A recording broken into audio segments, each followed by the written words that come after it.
Ольга Бергольц, я говорю с тобой под свист снарядов, угрюмым заревом озарена. Я говорю с тобой из Ленинграда, страна моя, печальная страна. Кронштадтский звой, неукротимый ветер, мое лицо закинутое бьет.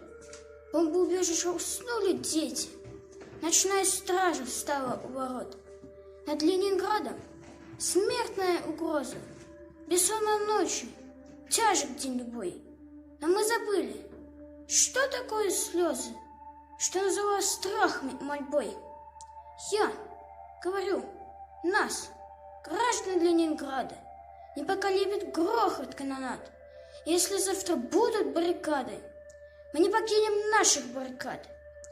И женщины с бойцами станут рядом, и дети нам патроны поднесут, и над всеми нами зацветут старинные знамена Петрограда. Руками сжав обугленное сердце, такое обещание я даю. Я, горожанка, мать красноармейца, погибшего подстрельную в бою. Мы будем драться с беззаветной силой.